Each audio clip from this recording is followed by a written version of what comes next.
اللہ الرحمن الرحیم۔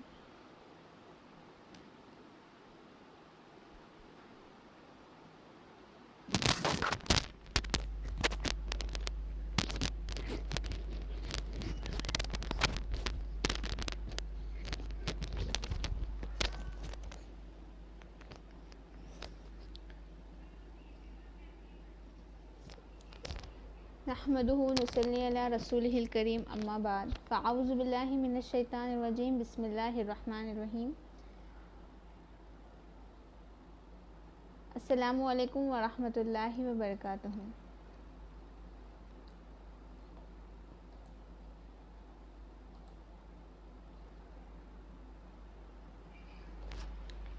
آج ہماری جو درس ہے وہ سورۃ القریش پہ ہے۔ آپ دیکھ رہے ہیں کہ اس کی جو آیتیں ہیں 4 آیتوں پر یہ سورت مشتمل ہے، اس میں مکمل 1 رکوع ہے۔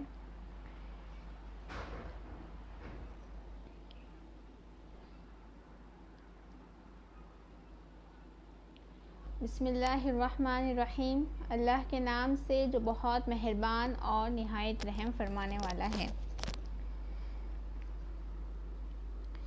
لإلاف قریش إيلافهم رحلة الشتاء والصيف فليعبدوا رب هذا البيت الذي أطعمهم من جوع وآمنهم من خوف۔ صدق اللہ العظیم۔ اللہ کے نام سے جو بے انتہا مہربان اور نہایت رحم فرمانے والا ہے۔ پہلی آیت ہے ہماری لإلاف قریش۔ پہلا جو کلمہ ہے وہ ہے لیلاف۔ اس میں جو ہمیں لام دکھ رہا ہے وہ لام تو حرف ہے۔ اصل جو کلمہ ہے وہ ہے ایلاف۔ ہم اردو زبان میں جو الف پڑھتے ہیں اسے لکھتے ہیں الف لام اور فا، الف۔ تو اصل جو کلمہ ہے وہ ہے الف، اسی سے بنا ہے یہ ایلاف۔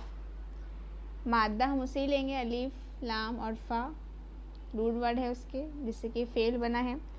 اس کے معنی ہوتے ہیں کہ باہمی ہم آہنگی، یا ہم آہنگی کے ساتھ جمع ہو جانا، یا آپس میں محبت، الفت، ان چیزیں، یہ معنی جو ہے تو ایلاف کے اندر شمار کیے جاتے ہیں۔ سورۃ آل عمران میں اللہ تعالیٰ فرماتے ہیں 103ویں آیت میں کہ اذ کنتم اعداء فألف بین قلوبکم۔ یہاں پر بھی فألف بین قلوبکم، جب تم ایک دوسرے کے دشمن نفے تو اس نے کیا کیا، تمہارے دلوں میں الفت ڈال دی۔ یہاں پر کیا ہے، الفت کے میننگ میں استعمال کیا جا رہا ہے۔ اسی طرح سورہ انفال میں اللہ تعالیٰ آیت نمبر 63 میں فرماتے ہیں کہ لوی انفقت ما فی الارض جميعا ما الفت بین قلوبہم۔ اگر تم دنیا بھر کی دولت خرچ کرتے، کہ اگر تم دنیا بھر کی دولت خرچ کرتے تب بھی ان کے دلوں میں الفت پیدا نہ کر سکتے تھے۔ یعنی کہ الفت مؤلف کے مجموعے کو کہا جاتا ہے، بہت ساری الفت یکجا کر دینا آپس میں۔ تو اسی میں ہے لإلاف قریش، اس میں قریش کے معلوف کرنے کا ذکر آیا ہے۔ قریش کو مانوس کرنے، ان کے درمیان محبت ڈال دینے، ان کے درمیان ہم آہنگی پیدا کرنے، ایک جگہ جمع کر دینے، ہموار چیز پیدا کر دینے کے میننگ میں استعمال ہوا ہے۔ اس کے علاوہ جو ایلاف الف، اس کا جو ایک ترجمہ ہوتا ہے وہ تالیف قلوب کے لیے بھی ہوتا ہے، بہترین خیال، تالیف قلوب، اس کے لیے استعمال کیا جاتا ہے۔ سورہ توبہ میں اللہ تعالیٰ فرماتے ہیں والمؤلفۃ قلوبہم، ان لوگوں کا جن کی تالیف قلوب منظور ہے۔ تو اس معنی میں بھی اس کا استعمال کیا جاتا ہے۔ ایلاف لإلاف، مانوس کرنے کے سبب۔ قریشن، ہم جانتے ہیں یہ اسم ہے، قریشن قبیلہ قریش، مکہ میں ٹھیک ہے، اسم ہے قبیلے کے لیے بولا جاتا ہے، مکہ مکرمہ میں وہاں پر مشہور ہے۔ دوسری آیت ہے ایلافہم۔ اب اس میں ایلافہم میں آپ مجھے ضمیر بتائیے کہ یہاں پر ضمیر کون سی استعمال ہوئی ہے، اسم کون سا استعمال ہوا ہے؟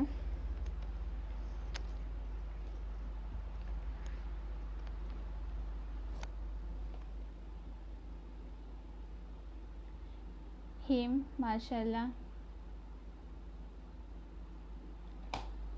جمع میں استعمال ہوا ہے ہم، ان سب، ان کے لیے، ٹھیک ہے۔ یہ اصل میں الف جو ہم نے دیکھے ایلاف، اسی کا حرف ہے، ایلافہم، اسی سے بنا ہے۔ مانوس کرنا، ان کا مانوس ہونا، ان سب کا مانوس کرنا۔ رحلتا، رحلہ، را ہا لام، یہ اس کا روٹ ورڈ ہے، اس سے بنا ہے اصل میں یہ مادہ۔ را ہا لام یعنی وہ ہر چیز، اس کی جو معنی ڈکشنری میں آتے ہیں وہ ایسے ہے کہ ہر وہ چیز جسے اونٹ پر اس لیے باندھا جائے کہ اس پر سوار ہوا جا سکے۔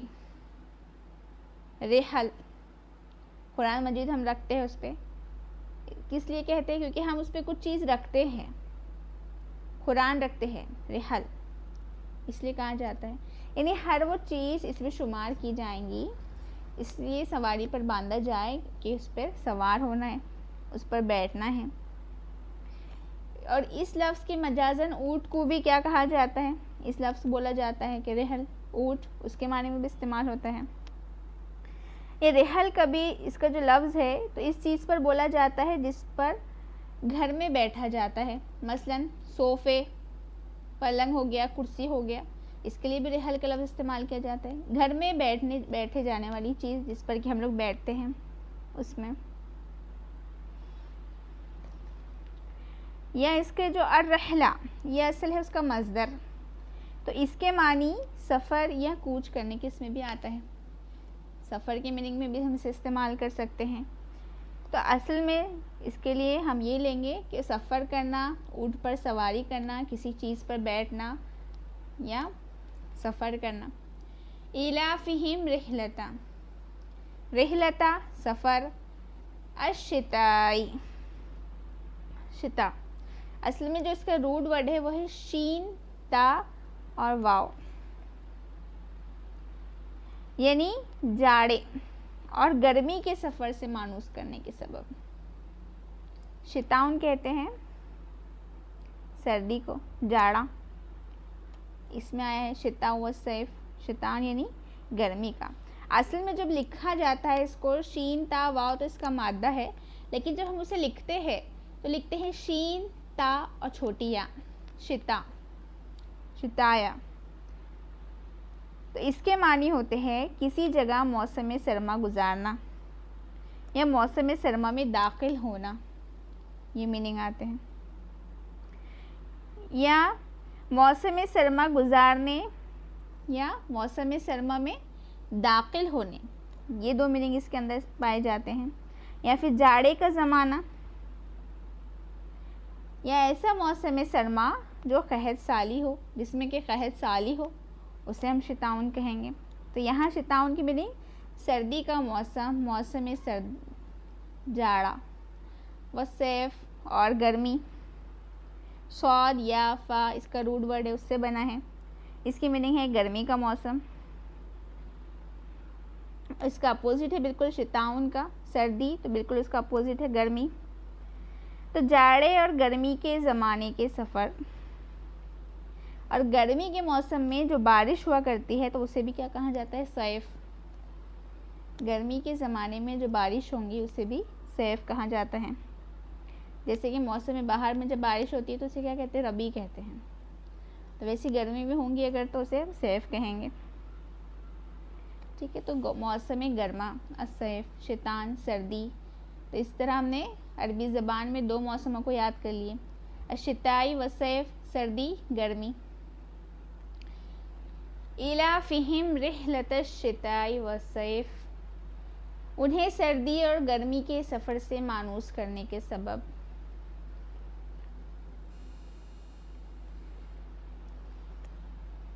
فَلْيَعْبُدُوا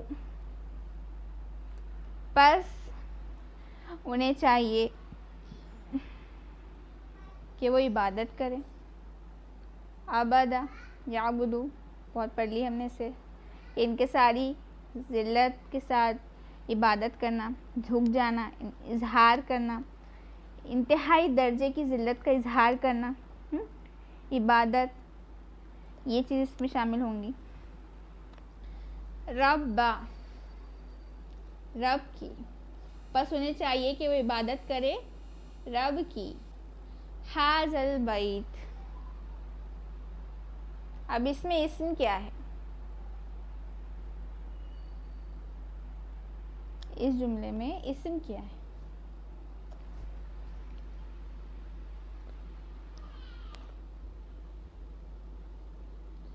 جی ماشاءاللہ، اس میں دونوں بھی اسم ہے اصل میں. ھذا اس میں اشارہ، البیت گھر، الف لام ہے، معرف باللام پڑھے ہم نے سے بھی ماشاءاللہ. ھذا البیت اس گھر کے، تو انہیں چاہیے کہ وہ اس گھر کے رب کی عبادت کرے. اب آگے کی آیت میں آپ مجھے بتائیے اسم کون کون سے. پہلے حصے میں الذی اطعمہم من جوع،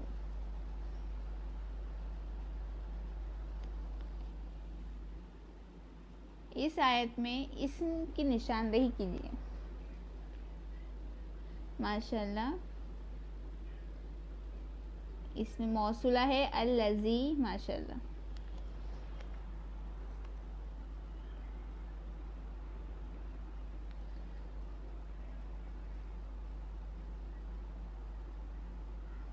جی ماشاءاللہ. الذی اطعمہم من جوع،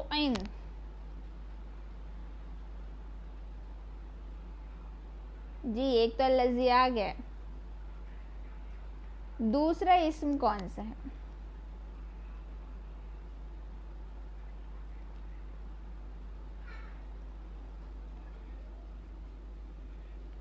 ماشاءاللہ.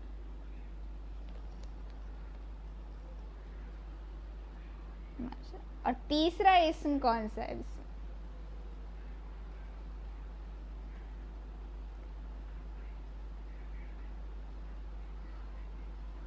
جوعین، ماشاءاللہ. الذی موصولہ، ہم ضمیر، اور جوعین یہ ہے اصل میں اسم. جوعین بھوک کے لیے کہا جاتا ہے.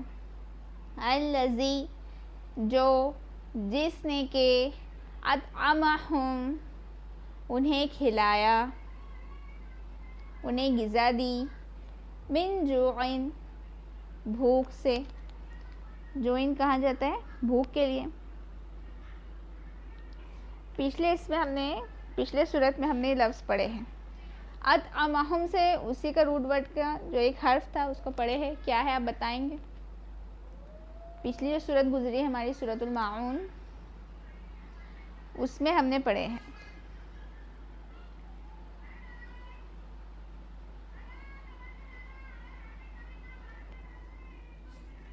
ماشاءاللہ. طعام المسکین، ماشاءاللہ. طعام وہاں ہے طعام، طعام المسکین مسکین کے کھانا کھلانے پر. یہاں پر استعمال ہوا اطعمہم انہیں کھلایا، ان سب کو کھلایا، من جوعین بھوک سے، بھوک میں.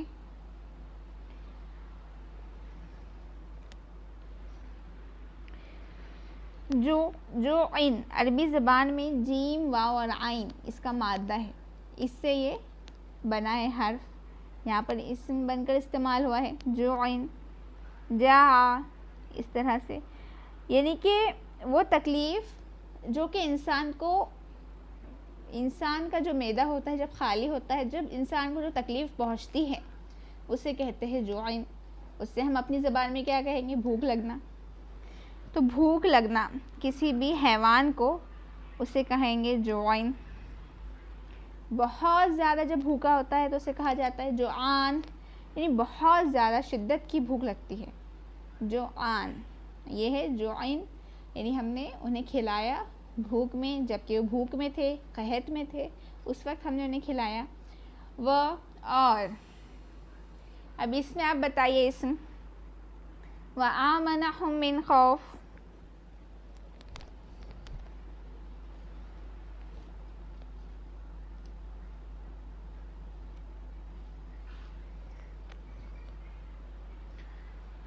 ہم، ماشاء اللہ پہلا اسم ہے ہم۔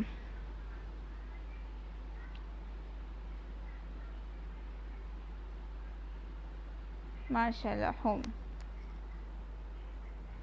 اور دوسرا ہے خوف، خوفن، تنوین سے ہم نے یہاں پہچانا کہ یہ اسم ہے۔ وَآمَنَهُم، اور انہیں امن دیا، آمنا، الف میم نون، یہ اس کا روٹ ورڈ ہے۔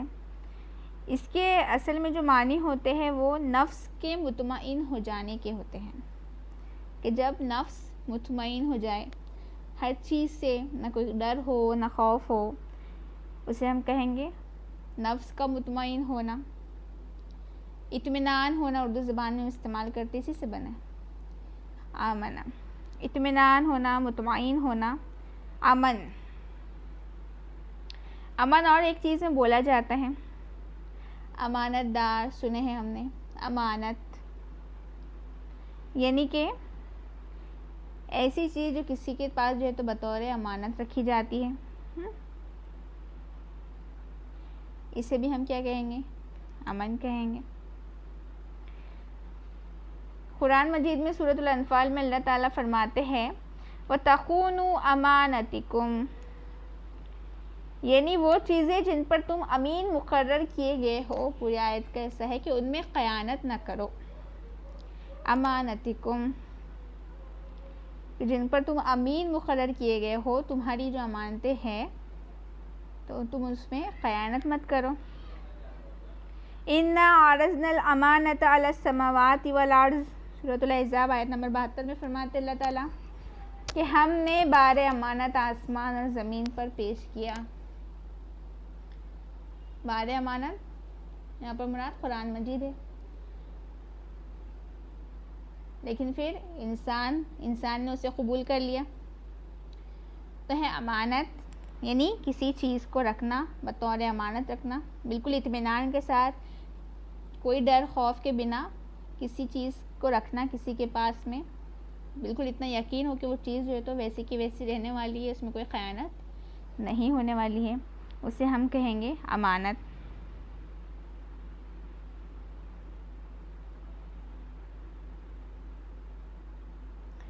خوفن، خوف، خا واو فا، اس کا روٹ ورڈ ہے، اس سے بنا ہے اصل میں۔ خوف یعنی کہ آنے والے خطرے کا اندیشہ محسوس کرنا، اصل میں خوف اسے کہتے ہیں، یعنی جو خطرہ ہمیں درپیش ہونے والا ہے، جو آنے والا ہے تو اس سے ڈر جانا، وہ خوف ہوتا ہے۔ خوف کیا ہوتا ہے؟ خوف بالکل ضد ہے امن کی، امن سکون کے ساتھ رہنا، بے خوف و خطر، اور خوف کے ساتھ رہا جاتا ہے، بالکل یہ اپوزٹ ورڈ ہے امن اور خوف۔ تو انہیں امن دیا خوف سے، کھلایا بھوک میں۔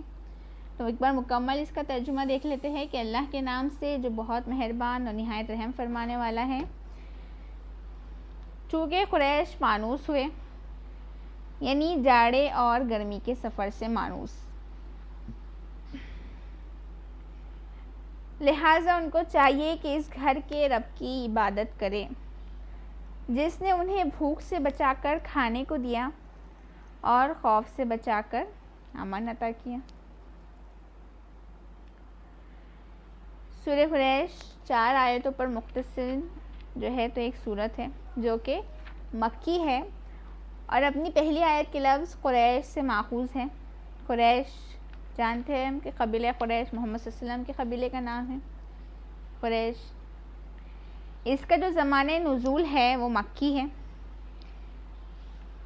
کیونکہ مکی ہونے پر گواہی دیتی ہے اس میں کی جو آیت ہے، ایک آیت ہے. اگر آپ بتا سکیں تو بالکل بتائیں یہاں پر کہ کون سی چیز ہے، کون سا ایسا اشارہ ہے جو ہمیں یہ بتاتا ہے کہ یہ قریب، مکہ کے قریب واقع ہوئی ہے، مکہ میں نازل ہوئی ہے.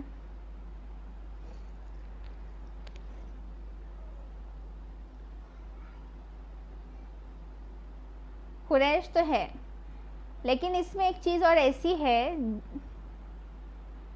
جو کہ ہم اشارے قریب کے لیے کرتے ہیں.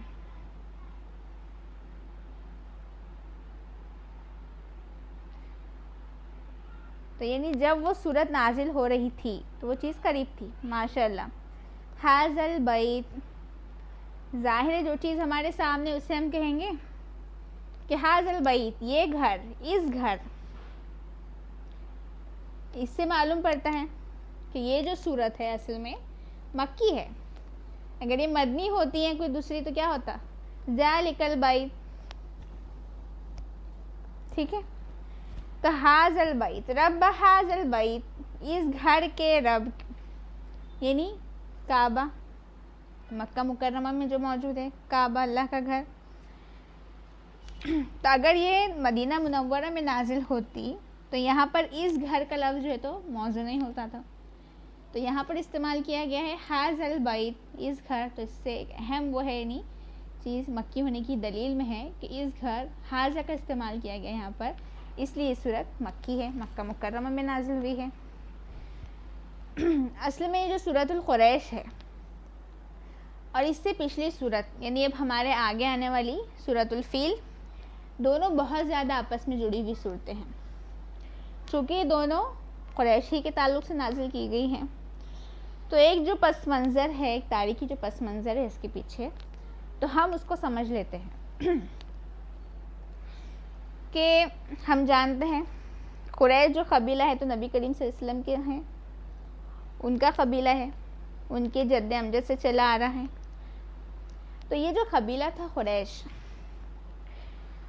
تو یہ نبی کریم صلی اللہ علیہ وسلم کے جو جد تھے، ہم ان کا نام سنتے ہیں قصی، خوف صاد یا قصی بن کلاب.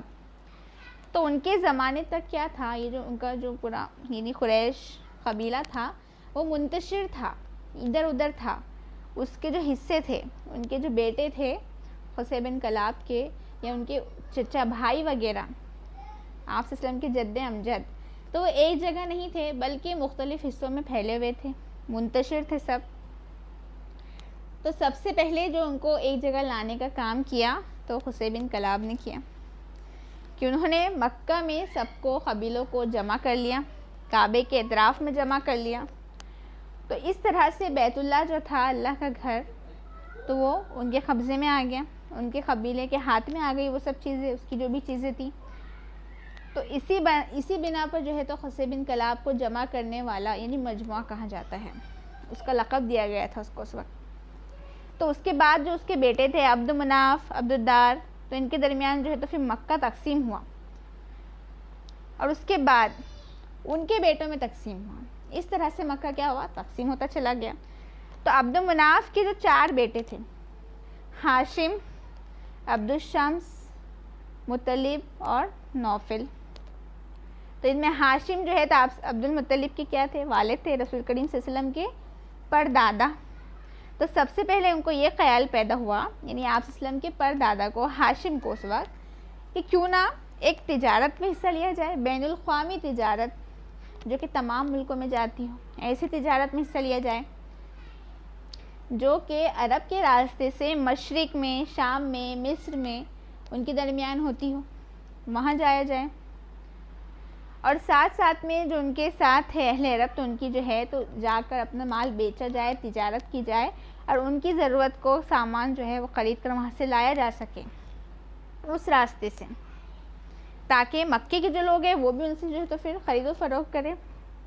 اس طرح سے ملک میں یعنی کہ ان کے اندر جو ہے تو بڑی تجارت آ جائیں گی، تجار بن جائیں گے، خریداری کے لیے لوگ دور دور سے آنے لگیں گے، کیونکہ وہ تو ایک مکہ اللہ تعالیٰ کا شہر تھا، ایک گھر تھا، لیکن اس کو پہلے سے ایک چیز حاصل تھی، ایک اہمیت حاصل تھی، لوگ آیا کرتے تھے.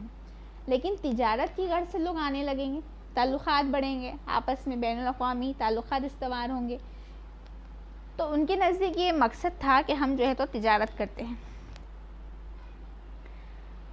اور اس زمانے میں یہ حال تھا انہی قریش کا کہ دوسرے بھی حالانکہ قبیلے آس پاس موجود تھے، لیکن قریش کو کوئی آنکھ اٹھا کر بھی نہیں دیکھ سکتا تھا. کیوں؟ کیونکہ وہ اللہ کے گھر کے خادم تھے، خدام تھے بیت اللہ کے. وہاں پر لوگوں کی مہمان نوازی کرتے تھے حج کے زمانے میں. تو اس لیے ان لوگوں کو یہ سہولت تھی کہ جو ہے تو لوگ ان کا راستے میں احترام کیا کرتے تھے. انہیں کسی چیز کا خطرہ نہیں رہتا تھا کہ ہمیں جو ہے تو قافلے پہ ڈاکہ مار دیا جائے گا یا ٹیکس دینا پڑے گا بھاری بھاری. حالانکہ دوسرے جو قافلے ہوا کرتے تھے اس وقت یعنی عرب کا ماحول اتنا زیادہ گرا ہوا گھٹیا تھا کہ جو ہے تو ایک شخص تنہا نکلنا بولے تو بہت زیادہ یعنی موت کو دعوت دینا، بہت زیادہ خطرناک، خطروں سے خالی نہیں رہنا، بالکل ایسی مثال تھی. اور اگر کوئی قافلہ نکلتا بھی تو اس کو بھاری ٹیکس ادا کرنے پڑتے یا پھر قافلہ لوٹ لیا جاتا. اس طرح کی واردات ہوا کرتی تھی. لیکن یہ قریش تھے، بیت اللہ کے خادم تھے. تو ان لوگوں کا کیا تھا کہ وہ ٹیکس بھی لوگ وصول نہیں کرتے تھے ان لوگوں سے، اور بالکل اہتمام کے ساتھ یعنی بہت آہستگی سے وہ لوگ اپنا سفر جاری رکھتے تھے. بالکل امن کے ساتھ وہ لوگ پہنچ جایا کرتے تھے. تو ان لوگوں نے جو ہے تو اپنی جو تجارت کی اسکیم بنائی تھی تو اس طرح سے تھی کہ جو ہاشم یعنی ان کے دادا تھے، پردادا تھے، تو انہوں نے اپنے تینوں بھائیوں کو ملا کر، ان تینوں بھائی مل کر مختلف شہروں کے بادشاہوں کے پاس گئے، مختلف علاقوں کے، اور ان سے تعلقات استوار کیا. شام گئے، اس کے علاوہ حبش چلے گئے، عبدالشمس حج گئے، عراق، فارس گئے، نوفل. تو انہوں نے کیا کری، تجارتی مراعات ان سے حاصل کی، ایک اچھا یعنی کہ اپنے قدم وہاں پر مضبوط کیے، اور اس طرح سے ان کی جو تجارت تھی وہاں پر ترقی کرنا شروع ہو گئی تھی. اسی بنا پر وہ جو چار بھائی تھے ان کو تجارت پیشہ کے نام سے بہت زیادہ مشہور تھے کہ یہ لوگ تاجر ہیں اور بہت اچھی تجارت کرتے ہیں. بہت زیادہ روابط اپنے آس پاس، اپنے قبائل میں، ریاستوں میں انہوں نے جو ہے تو قائم کر لیے تھے. تو ان کو کہا جاتا تھا اصحاب ایلاف، یعنی الفت پیدا کرنے والے لوگ، الفت پیدا کرنے والے صاحب. چاروں کے لیے لقب مشہور کیا گیا تھا اس وقت کہ ان لوگوں نے کیا کیا تھا، آپس میں سب کو جڑا دیا تھا تجارت سے. تجارت کے ذریعے سے وہ خود بھی جڑ گئے تھے اور لوگ بھی ان سے جڑ گئے تھے. تو اس سے کہ ان کا جو کاروبار تھا تو اس سے جو ہے تو قریش کے جو لوگ تھے تو وہ شام، مصر، عراق، ایران، یمن، حبش کے جو ممالک ہیں تو ان سے بہت زیادہ تعلقات کے مواقع حاصل ہو گئے تھے ان لوگوں کو. اور اس سے ان کی جو ثقافت تھی، جو تہذیب تھی، ان کا جو معیار دانش تھا تو وہ جو ہے تو بہت زیادہ بلند ہوتا چلا گیا تھا. کیونکہ وہ جا رہے تھے دوسرے ملکوں میں اور وہاں کی سب چیزیں لے رہے تھے، دیکھ رہے تھے، ان کا علم دیکھ رہے تھے، ان کی تہذیب دیکھ رہے تھے، رہنے سہنے، کھانے پینے. تو ہر چیز جو اچھی لگی تو ان لوگوں نے کیا کیا، لے لیا. اور اس طرح سے ان کا جو ہے تو معیار بہت زیادہ بلند ہو گیا تھا. ایسا کہ عرب میں کوئی دوسرا قبیلہ ان کی ٹکر کا ہی نہیں تھا قریش کی. اور مال و دولت کے اعتبار سے بھی عرب جو ہے تو سب پر یعنی اونچے تھے، اعلیٰ تھے، بہت زیادہ مال دولت، تجارت اتنا بڑھ گئی تھی ان کی. اور اس طرح سے مکہ جزیرۃ العرب یہ اہم تجارتی مرکز بن گیا تھا. یعنی آپ صلی اللہ علیہ وسلم کے پردادا کے زمانے میں اہم تجارتی مرکز جو ہے تو اس وقت انہوں نے مکہ المکرمہ کو بنا دیا تھا. اور اس کے علاوہ ان کے جو بین الاقوامی تعلقات تھے، جو اس کے علاوہ سفر تھے، تو اس کا سب سے فائدہ بڑا یہ ہوا کہ وہ عراق سے رسم الخط لے کر آئے تھے. چاہے وہ لوگ کیا تھے، بدو تھے، لکھنا پڑھنا کچھ جانتے نہیں تھے. تو وہ لوگ رسم الخط عراق سے لے کر آئے تھے، جو کہ بعد میں اسی جو رسم الخط ہے جو ان لوگوں نے سکھایا، اسی زبان میں قرآن جو ہے تو اس وقت اکٹھا ہوا، لکھا گیا چمڑوں پر، پتھروں پر، وہ اسی زبان میں، اسی رسم الخط میں تھا. تو اس طرح قرآن کو جو جمع کیا گیا تو وہ اس کی رسم الخط میں جمع کیا گیا. تو سب سے بڑا جو فائدہ ہوا تھا ان کے سفر کا تو یہ اس میں سب سے اہم چیز ہے. اور اس وقت عرب میں جا کے ایک تعلیم کا، پڑھنے لکھنے کا کوئی وہ نہیں تھا، تو قریش سب سے زیادہ وہاں پر پڑھے لکھے لوگ تھے، بہت زیادہ اونچا معیار ہو گیا تھا ان کے لیے سے. اس لیے آپ صلی اللہ علیہ وسلم کا فرمان ہے، مسند احمد میں جو ہے تو آپ صلی اللہ علیہ وسلم کی حدیث روایت کی گئی ہے، عمر بن عاص سے کہ قریشین قادت الناس، کہ قریش لوگوں کے لیڈر ہے، قیادت کرنے والے ہیں۔ آپ اسلام کا یہ حدیث ہے جو کہ مسند احمد میں روایت کی گئی ہے۔ تو اسی طرح جب ترقی پر ترقی ان لوگوں کی ہوتی رہی قریش کی، تو اس کے دوران میں مکہ پر ابرہہ کی چڑھائی کا جو واقعہ ہے وہ رونما ہوا، وہ پیش آیا کہ اگر اس وقت ایسا ہوتا کہ ابرہہ نعوذ باللہ خانہ کعبہ کو ڈھا دیتا، اس مقدس شہر کو فتح کر لیتا، تو عرب میں جو قریش کی ایک ساکھ بنی ہوئی تھی اور جو ایک دھاک تھی، تو وہ سب ختم ہو جاتی۔ لیکن جب وہاں پہ اللہ تعالیٰ کی قدرت کا لوگوں نے کرشمہ دیکھا کہ چھوٹی چھوٹی پرندوں نے جو ہے تو سنگریزیں برسائی اور لوگ جو ہے تو کس طرح سے مارے گئے، 60,000 کی حبشی فوج ان چھوٹے پرندوں کے ہاتھ سے تباہ برباد کر دی گئی۔ حالانکہ اس وقت 360 بت تھے کعبے میں، لیکن اس وقت جو دعا کی گئی، عبد المطلب کی جو دعا آتی ہے کہ اے اللہ تو اپنے گھر کی حفاظت فرما، اس وقت جانتے تھے کہ اللہ ہے، یہ اس کا گھر ہے۔ یہ سب چیزیں ان کے درمیان کیا تھی، بالکل واضح تھی، کنفرم تھی، ایک دم صاف تھی کہ یہ جو ہے تو اللہ کا گھر ہے، محترم جگہ ہے۔ اور اس وقت اتنی مشکل میں انہوں نے کسے پکارا؟ اللہ تعالیٰ کو پکارا۔ تو اس وقت لوگوں نے اللہ تعالیٰ نے جو ہے تو پھر پرندے بھیجے مدد و نصرت کے لیے، اور پھر وہاں پر ایسا ہوا کہ لوگ جو ہے تو واپس پلٹنے لگے، اور جس راستے سے گزرتے جا رہے تھے تو کیا ہوا، جسم لوگوں کے گرتے جا رہے تھے، یعنی لوگ بھاگنے میں اتنے زیادہ ہو گئے کہ بیچ بیچ میں مر جاتے تو راستے میں وہیں گر جاتے، وہیں رہ جاتے، اور لوگ آگے بڑھ جایا کرتے تھے۔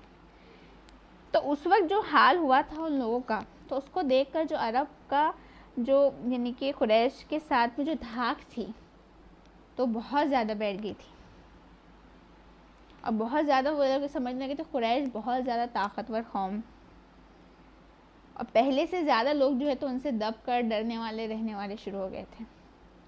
حالانکہ وہ کیا تھی، متولی تھی خانہ کعبہ کی، بہت مہمان نواز، حاجیوں کی خدمتیں کرنا، یہ سب چیزیں میں کیا تھی، مہمان نوازی میں بہت زیادہ وہ اچھی قوم تھی۔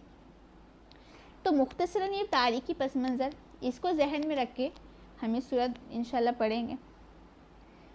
تو یہ جو سورت کا مختصر سے اگر ہم کلام کا دیکھیں کہ اس میں اللہ تعالیٰ کیا کہنا چاہتے ہیں، تو یہ کہ نبی کریم صلی اللہ علیہ وسلم کو جب مبعوث کیا گیا، بعثت دی گئی، جب رسول بنائے گئے آپ صلی اللہ علیہ وسلم، تو یہ سب حالات سب کو معلوم تھے، سب جانتے تھے اللہ ایک ہے، یہ سب معلوم تھا لوگوں کو۔ اس کے لیے یہ صورت میں ذکر کرنے کی حاجت نہیں تھی کہ نہیں اللہ ایک ہے، یہ ہے سب۔ کچھ دنوں پہلے یعنی آپ صلی اللہ علیہ وسلم کی ولادت کے ٹائم ہی کیا ہوا تھا، اصحاب فیل کا واقعہ گزرا تھا، ان لوگوں نے اپنی آنکھوں سے دیکھا تھا۔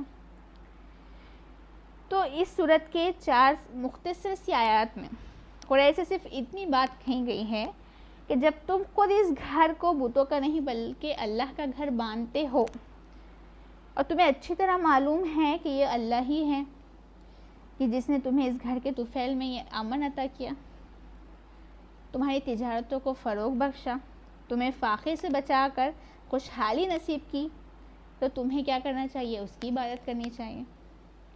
مختصراً طور پہ اگر ہم جو اس میں مقصد کلام ہے جو اللہ تعالیٰ اس میں کہنا چاہ رہے، یہ صرف 4 آیتوں میں یہاں بیان کیا گیا ہے۔ پہلی آیت ہے لیلاف قریش، چونکہ قریش مانوس ہوئے،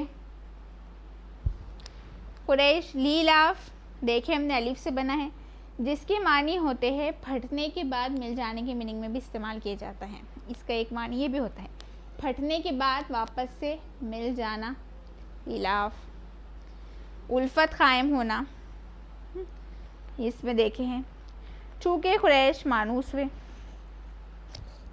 کہ اللہ کی وجہ سے، یعنی اللہ تعالیٰ کے حکم کے بغیر تو کوئی چیز ہوتی نہیں ہے، تو یعنی اللہ ہی کی وجہ سے جو ہے تو منتشر ہوئے تھے، اللہ تعالیٰ نے جب چاہا۔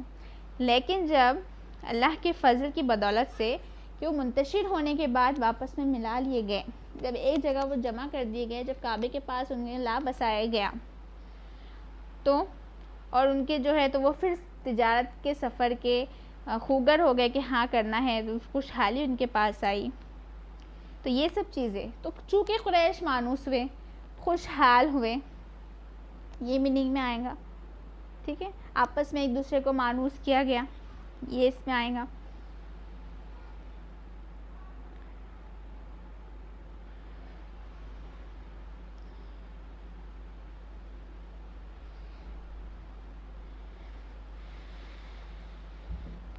دوسری آیت ہے ایلافہم رحلۃ الشتاء والصیف.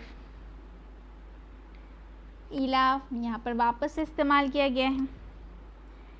یہاں پر جو استعمال کیا گیا ہے وہ ایسا، پہلے اس میں استعمال کیا گیا ہے لیلاف قریش، چونکہ قریش مانوس ہوئے.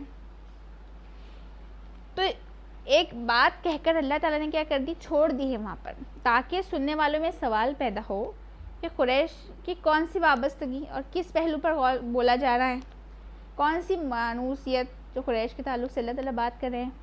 لیلاف قریش مانوس ہوئے، ظاہر سوال آتا ہے نا کہ کون سی مانوسیت، کون سی الفت کی بات یہاں اللہ تعالیٰ کر رہے ہیں. تو آگے واپس سے اس کلام کو یہاں پر کنٹینیو کیا جا رہا ہے. پہلے اللہ تعالیٰ نے جو استعمال کیا ہے لیلاف، تو اس کا جو پہلے ایک فائدہ یہ ہوتا ہے، قرآن میں جگہ جگہ جو ہے تو ایسے مختلف الفاظ اللہ تعالیٰ نے استعمال کیے ہیں. سوالیہ ہو گئے، سوال کیا گیا، الخاریہ تو ملخاریہ، وما ادراک ملخاریہ، ہے نا. یعنی کہ اس کا ایک بولنے کا لہجہ، انداز، سب چیزیں اس پہ ڈپینڈ کرتی ہیں. تو لیلاف قریش مانوس ہوئے. تو ایک تو یہ کہ ہم جو ہے تو سننے کے لیے کیا ہوتے ہیں، بیدار ہو جاتے ہیں، بیٹھ جاتے ہیں کہ کون سی چیز سے بیدار ہوئے، کون سی چیز سے مانوس ہوئے. اور دوسرا یہ کہ وہ جو چیز آگے بیان کی جانے والی ہے تو اس کو ہم کیا کرتے ہیں، غور سے سنتے ہیں، ذہن نشین کرتے ہیں. دو فائدے یہ ہوتے ہیں ہمیں اس سے حاصل. تو اللہ تعالیٰ وہی فرما رہے ہیں کہ چونکہ قریش مانوس ہوئے، کس چیز سے مانوس، تو وہ آگے ہیں ایلافہم رحلۃ الشتاء والصیف. وہ لوگ مانوس ہوئے جاڑے اور گرمی کے سفروں سے مانوس. تو یہاں پر جو قریش کے تجارتی سفر تھے تو اس کی نوعیت کو یہاں پر بیان کیا گیا ہے کہ ان کی وابستگی کیا تھی، کہ وہ لوگ کیا کرتے تھے، اپنے گرمی اور سردی کے دنوں میں جو ہے تو تجارتی سفر کیا کرتے تھے، سفر میں رہا کیا کرتے تھے. اور یہ ہے کہ سردیوں میں وہ لوگ، قریش کے لوگ جو ہے تجارت قافلے جو لے کے جایا کرتے تھے تو یمن کی طرف کا سفر کرتے تھے. سردیوں کے دنوں میں یمن جایا کرتے تھے، اور گرمیوں میں شام اور فلسطین کا. اور ان کے جو تجارتی قافلے جایا کرتے تھے تو ان کے ساتھ ان کی پوری قوم کا مال لے کر جایا کرتے تھے، پورا سرمایہ جو ہے تو لے کر جایا کرتے تھے.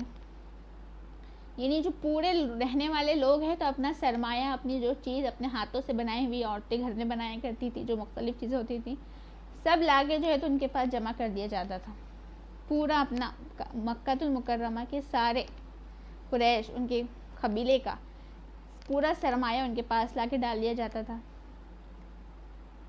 اس میں سے کچھ ایجنٹس کا کام کرتے تھے، بیچ میں رہتے تھے، تو کیا اس کاستے بھی لوگوں کو کیا ہوتا تھا، نفع پہنچ جاتا تھا. وہ لوگ بھی نفع میں حصے دار بن جاتے تھے قریش کے ساتھ ساتھ میں. تو یہ جو سفر تھے سردی کے اور گرمی کے، ایران کے، شام اور فلسطین کے، یہ اصل وجہ تھی ان کی دولت ثروت کا جو ذریعہ بنے. تو یہ سب سفر تھے کہ اس طرح سے ان کے جو مال تھے، ان کی جو اشیاء تھی، قابل فروخت اشیاء تھی، تو دوسرے بازاروں میں گئی، دوسرے ملکوں میں پہنچی، اور وہاں کی جو چیزیں تھی تو وہ ان لوگوں نے اپنے ساتھ لے کر آئے. تو یہ تجارتی گزرگاہیں تھی تو قریش کے لیے کیسی ایک دم، یعنی کہ اہم چیز کا اہم حیثیت رکھتی تھی قریش کے نزدیک تجارتی راستے. غزوہ بدر کے بعد جو آتا ہے ابو سفیان کا تجارتی قافلہ نکلنے کا جو واقعہ آتا ہے، قریش میں تجارت کو بہت زیادہ اہمیت ہے، اور اس کی جو گزرگاہیں ہے اس کو بھی بہت زیادہ اہمیت حاصل ہے. ایسا کہیں گے کہ وہ رگِ جان کی سی حیثیت رکھتی ہے ان کے لیے، چونکہ لوگ بھی ان کی بہت زیادہ عزت کرتے ہیں، انہیں امن والا مانتے ہیں، بنا کسی ڈر اور خوف کے وہ لوگ اس گزرگاہوں سے جاتے ہیں، ان کو تحفظ حاصل ہوتا ہے. جو دوسرے قبیلوں کو تحفظ بھی حاصل نہیں ہوتا جو قریش کو اس وقت حاصل تھا، اور اعلانیہ وہ لوگ لوٹ لیے جاتے تھے. قدم قدم پر ان کو جو ہے تو مختلف قبیلوں سے اجازت لینی پڑتی تھی، معاوضے ادا کرنے پڑتے تھے، ٹیکس بھرنے پڑتے تھے. لیکن قریش کے لیے اس میں کوئی بھی خطرہ نہیں تھا. وہ اپنی تمام سامان تجارت کے ساتھ کیا کرتے تھے؟ بے قدر گزر جاتے تھے، بالکل ڈرے بنا وہاں سے گزر جاتے تھے. اور لوگ جو ہے تو ان کے لیے وہاں پر اگر رکتے تو واپس ان کی دعوتیں کرتے، ان کو جو ہے تو مختلف سہولتیں فراہم کرتے کہ یہ خدام ہیں، بیت اللہ کے خادم ہیں، حاجی کی خدمت کرنے والے ہیں. تو اسی نسبت سے یہاں پر قرآن نے ان کو یاد دلایا ہے کہ اپنی کامیابی کو، اس سفر کو، اس سے ہونے والے نفع کو، لوگوں کی جو عزت ہے، لوگوں کے لیے تمہارے جو عزت ہے لوگوں کے دلوں میں، ان سب کو تم اپنی کامیابی مت سمجھو. یہ جو کامیابی ہے اصل میں تمہیں اس گھر کے طفیل ملی ہے، اس حصے کی طفیل ملی ہے جہاں پر تم بسے ہو. تو تم اپنی کامیابی کے نشے میں اس چیز کو نہ بھولو. یہاں پر اصل یہ بتایا گیا ہے کہ جتنی بھی کامیابیاں ہیں تمہاری دنیاوی، تو تمہارے کو اس گھر کی وجہ سے ملی ہے، اس کے طفیل میں ملی ہے، اور اسی وقت تم ان کے حقدار ہو سکتے ہو جب کہ تم اس گھر کے وفادار ہو. تو قریش کے متعلق یہ بات یاد رکھنے کی ہے کہ بیت اللہ کے ساتھ جو ہے تو ان کا جو تعلق ہے وہ بہت زیادہ قدیم ہے، پرانا ہے. ایسا نہیں ہے کہ باہر سے کوئی بھی قبیلہ آ گیا، وہاں بس گیا اور قریش کہلایا، متولی بن بیٹھا. بالکل نہیں. بلکہ جب ابراہیم علیہ السلام نے اس گھر کو تعمیر کیا تھا تو اسماعیل علیہ السلام کی جو ذریت تھی، جو ان کی اولاد تھی، اسماعیل علیہ السلام کو وہاں لا کر بسایا تھا. بیاہ و گیا وادی میں وہاں پر اسماعیل علیہ السلام کو چھوڑا تھا تاکہ وہ اللہ کا مشن پورا کر سکے. وہ اس مشن کو پورا کر سکے جو کہ اس جگہ سے وابستہ ہے، جو اللہ تعالیٰ نے نشاندہی کی تھی اس وقت ان کو.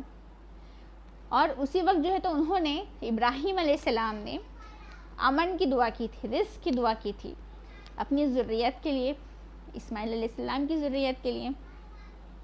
گویا کہ قریش کو یہاں پر ان کی تاریخ یاد دلائی جا رہی ہے کہ اس گھر سے جو تمہارا تعلق ہے وہ ایسی نہیں، اتفاق سے نہیں ہے کہ تم آ گئے بس گئے، بلکہ تمہیں خاص مشن، ایک خاص مقصد کے تحت یہاں پر لا کر بسایا گیا ہے کہ جس کو اب باری ہے کہ تم وفاداری کے ساتھ نبھاؤ.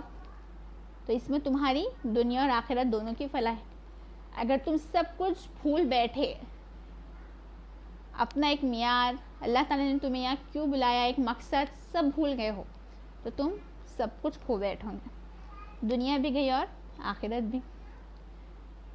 سورہ ابراہیم میں جو حقیقت ہے اس کی اس طرح سے بیان کی گئی. ابراہیم علیہ السلام کی جو دعا ہے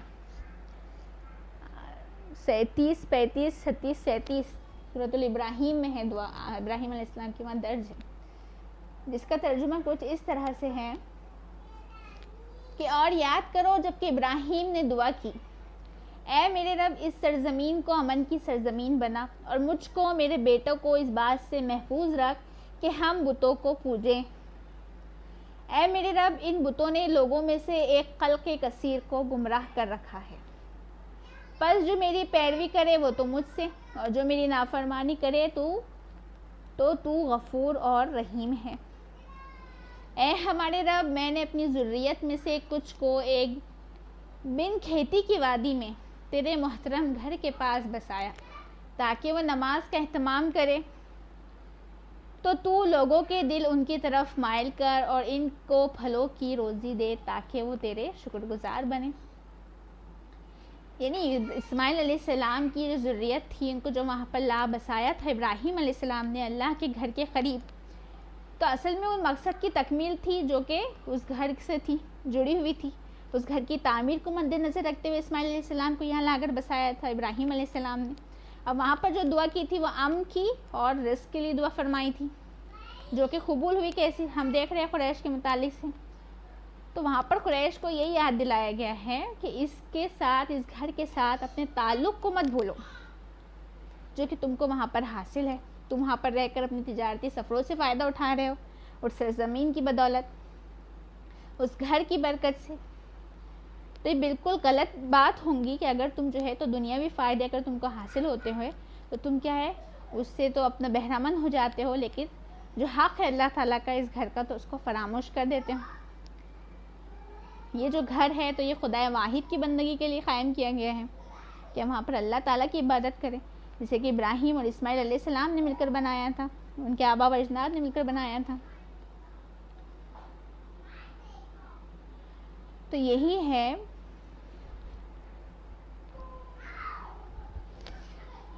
اس میں یہ بات کہ جب اللہ تعالیٰ نے تم کو اتنی نعمتیں دی، اس گھر کی بدولت سے قریش کو یاد دلایا جا رہا ہے کہ تم گرمی اور سردی کے جو سفر تھے اس سے تم مانوس ہوئے، اس سے تمہیں اطمینان ہوا، اس سے خوگر ہوئے، تو تمہارا کیا کام ہے آگے کہ فَلْيَعْبُدُوا رَبَّ هَذَا الْبَيْتِ، بس تم کو اب کیا چاہیے کہ تم عبادت کرو اس گھر کے رب کی، خانہ کعبہ کے رب کی۔ اب حق ہے جو نعمتیں اللہ تعالیٰ نے تم کو دی ہے اس کا حق تم اس طرح سے اتارو کہ اس خدا کی عبادت کرو، اس گھر کے رب کی عبادت کرو۔ کہ قریش کو زمانے میں جو حال تھا وہ تو جانتے تھے، اتنے بت ہونے کے باوجود وہ سب جو ہے تو خداوند اعلیٰ سے بالکل بھی ناواقف نہیں تھے، اللہ کی ذات سے بالکل بھی ناواقف نہیں تھے، جانتے تھے کہ ہاں اللہ تعالیٰ ہے۔ عبد المطلب نے دعا کی تھی ابرہ کے حملے کے وقت میں جبل حرا پہ، تو وہ بھی ہیں کہ تو تیرے گھر کی حفاظت فرمائے رب۔ اور جب گئے تھے وہ اپنی اونٹنیوں کو لینے کے لیے ابرہ کے پاس میں، تو اس سے وہی کہا تھا نا کہ تم کیسے لوگ ہو، تو انہوں نے کہا کہ میں تو اپنے مال کی حفاظت کر رہا ہوں اور اللہ ہے جو کہ اس سے گھر کی حفاظت کرے گا۔ یعنی اس وقت بھی لوگوں کے دل میں یہ ایمان تھا، یہ عقیدہ تھا کہ اللہ ہے، یہ اس کا گھر ہے۔ تو یہ چیز ہے، تو وہ اللہ تعالیٰ یہی کہہ رہے ہیں کہ جب تمہیں معلوم ہے، جب تم جانتے ہو یہ جو نعمتیں ہمیں تمہیں دی ہے، تو اس کا حق یہ ہے کہ تم یہ جو بت پرستی کرتے ہو اسے چھوڑ دو اور کیا کرو، اللہ کی، اس گھر کے رب کی عبادت کرو۔ الذی اطعمہم من جوع وآمنہم من خوف، کہ جس نے تمہیں بھوک میں کھلایا اور امن دیا خوف سے۔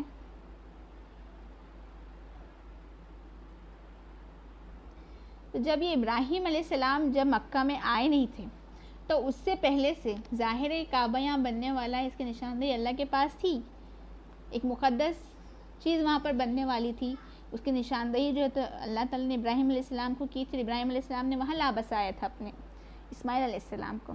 تو اس سے پہلے ابراہیم علیہ السلام کی آمد سے پہلے بھی اور بیت اللہ کی تعمیر سے پہلے بھی وہ چیز، وہ جگہ امن والی تھی۔ اب وہاں پر جب انہیں لا چھوڑا گیا تو اس کے بعد اللہ تعالیٰ نے دیکھے کس طرح سے زمزم نکالا، کس طرح سے وہاں قبیلے آئے، اطراف میں بسنے لگے، اور کس طرح سے اللہ نے وہاں پر کیا برکت دی۔ تو یہاں پر یہی بات بتائی جا رہی ہے کہ اس گھر کی خداوند کی جو ہے تو تم عبادت کرو، جس نے کہ تمہیں غذا دی، کھانے کو دیا، اس جگہ کی نایابی کے سبب سے غذائی ضرورت کا تمہیں سامان مہیا کیا جبکہ یہاں کچھ نہیں تھا، جان و مال کی حفاظت کے لیے تمہیں امن عطا کیا، اس سرزمین میں امن و امان فراہم کیا گیا۔ یعنی کہ جو چیزیں تم کو اس زمین میں حاصل ہے تو اللہ تعالیٰ کی عنایت ہے، اسی کی وجہ سے حاصل ہے۔ تو اب اس کے سبب سے تم کیا ہے، تکبر میں مت مبتلا ہو جاؤ، استکبار میں مبتلا ہونے سے مت مبتلا ہو جاؤ، بلکہ اس پر تمہارا یہ کام ہے، یہ رد عمل ہونا چاہیے کہ تم اللہ کا شکر ادا کرو، اس کا شکر تم پر واجب ہے، اور اس کا شکر کا تقاضا یہ ہے کہ تم جو ہے تو اس کی بندگی، اطاعت کرو اور نافرمانی اور سرکشی سے اجتناب کرو، بچ کے رہو۔ تو یہ وہی بات ہے اس مکمل صورت میں کہ ایک بے آب و گیا وادی جس میں کہ کوئی ساز و سامان نہیں، کچھ نہیں، وہاں پہ اللہ نے اس سرزمین میں اتنی برکت رکھی، انہیں کھانے کو دیا، انہیں خوف سے ہٹا دیا، تمام قبائل ان کے زیر دست آ گئے، قبیلہ قریش سے ڈرنے لگے، طاقتور ماننے لگے، ذہن دانش خوب دیا، رسم الخط انہیں عطا کیا، انہیں سفر عطا کیے، تجارتوں میں کامیابی عطا کیے، ان کے تعلقات لوگوں سے، بین الاقوامی تعلقات ان سے بنا دیے، ہر کوئی ان کی تعظیم کرتے رہا، اس کعبے کے رب کی تعظیم اس کی وجہ سے کہ متولی ہیں، کعبے کے متولی ہیں، خدام ہیں، حجاج کی خدمت کرتے ہیں۔ تمہیں یہ سب کچھ کس نے دیا؟ اللہ تعالی نے دیا، اس میں تو تمہارا کوئی کمال ہی نہیں ہے۔ تو تمہارا طرز عمل اس وقت کیا ہونا چاہیے کہ تم اللہ تعالیٰ کا شکر ادا کرو، اس کی بندگی کرو، اس کی اطاعت کرو، ناشکری مت کرو اور سرکشی مت کرو۔ تو اس وقت کی جو قریش تھے، کفار تھے، تو اس سے مخاطبت اصل میں 4 آیتوں میں ان کا جو ماضی ہے پورا مکمل طور پر یہاں پر بیان کر دیا گیا ہے کہ اللہ تعالیٰ نے کس طرح سے جو ہے تو ان کو مختلف عنایتیں، نعمتیں عطا کی، اور ان کا کیا طرز عمل ہونا چاہیے اور اس وقت کیا تھا ہم سب جانتے ہیں۔ تو بنیادی طور پر اس میں جو ہمارے لیے بھی درس ہے وہ یہی ہے کہ جتنی بھی نعمتیں ہیں، جو کچھ بھی ہم کرتے ہیں، جو بھی ہمارے ساتھ اچھائی برائی سب ہوتی ہے، تو اس میں ہمارا کوئی کمال نہیں ہوتا۔ ایگزام میں فرسٹ آ جاتے ہیں، اچھے مارکس آ لیتے ہیں، ہارنے کی خوشی، جیتنا، یہ سب کچھ اللہ تعالیٰ کی وجہ سے ہے۔ اللہ تعالیٰ چاہتا ہے تو وہ چیز ہوتی ہے، اور یہ سب نعمتیں ہی ہیں۔ اللہ تعالیٰ کہتے ہیں نا کہ تمہیں ایک چیز پسند ہو، ناپسند ہو سکتا ہے کہ تمہارے لیے اس میں خیر ہو۔ جو بھی تمام فیصلے ہوتے ہیں وہ سب اللہ تعالیٰ کی وجہ سے ہوتے ہیں، اور چونکہ ہمارے ہاتھوں کا، آنکھوں کا، ہمارے جسمانی اعضاء کا صحیح سلامت ہونا، ہمارا دیکھنا، غور و فکر کرنا، بات کو سمجھنا، یہ سب کیا ہے؟ یہ سب بھی تو نعمتیں ہیں جو اللہ تعالیٰ نے ہمیں بخشی ہے۔ تب ہمارا فرض یہ ہے، یہی اصل نعمت ہے جو ہمارے پاس ہے، باقی نعمتیں جتنی شمار کی جائے وہ تو بہت زیادہ کم ہے۔ ہر چیز اللہ تعالیٰ نے ہمیں بخشی ہے، ہر چیز عطا کی ہے، پڑھتے ہیں، لکھتے ہیں، بولتے ہیں تو اس کی بات کی، لیکن ہمارے جسم میں سب چیزیں بنایا، ہمیں ثابت رکھا، آنکھیں دی، ہاتھ دیے، کام کرتے ہیں، تو ان سب پر، ہر نعمت پر اللہ تعالیٰ کا شکر ادا کرنا چاہیے، اور اس میں بندگی اور اس کی اطاعت کرنا چاہیے۔ یہ نہیں کہ سرکشی کرتے رہیں کہ ہاں ایگزام میں ٹاپ کیا تو میری وجہ سے ہوا، نہیں میں نے کیا، میں نے تیاری کی تھی، کامیاب تو ہونا ہی تھا۔ اگر اللہ چاہتا بس ایک کن کی دیر تھی، فیکون، تو ہو جاتی۔ تو اس میں ہمارا جو طرز عمل ہے بس وہ یہی ہے کہ ہم جو ہے تو اس کی شکر گزاری کرے، شکر ادا کرے، مغفرت طلب کرتے رہے، اس کی اطاعت اور بندگی میں مشغول رہے، بالکل اسے بالکل فراموش نہ کرے۔ تو آج ہم نے سورۃ القریش پڑھا ہے۔ اگر اس کے تعلق سے آپ کے ذہن میں کوئی سوالات ہو، اگر آپ کچھ پوچھنا چاہتی ہوں تو پوچھ سکتے ہیں۔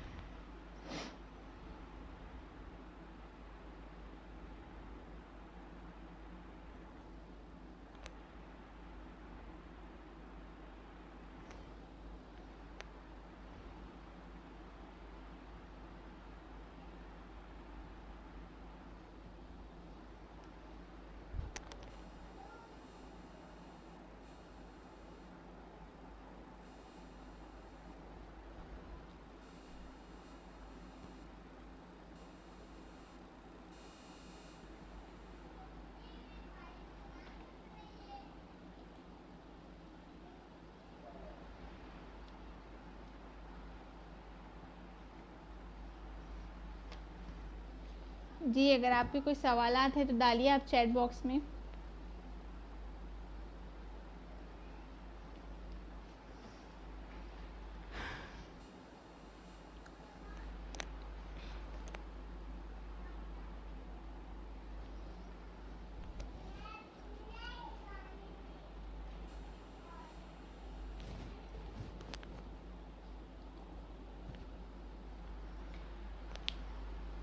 یہاں پر جو ہے تو ہم نے قریش کے 2 موسموں کو، عربی زبان میں 2 موسموں کے بارے میں دیکھا ہے، نام دیکھے، شتائی و صیف، سردی، جاڑا، گرمی۔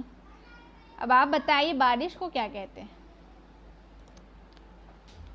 بارش موسم کے لیے، بارش کے لیے عربی زبان میں کون سا لفظ ہے؟ بارش۔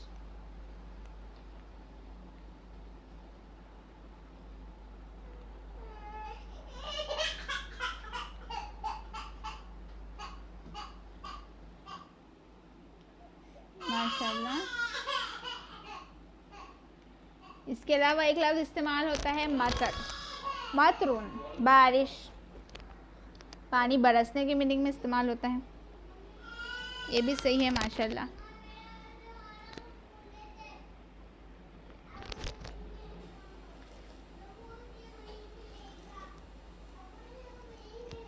آپ کا جو لیسن ہے تو اب آپ کو جو ہے تو آپ کے درس کے بعد سینڈ ہوگا انشاءاللہ سے. پہلے سینڈ کر دیا جاتا تھا لیکن اب بعد میں کیا جائیں گے.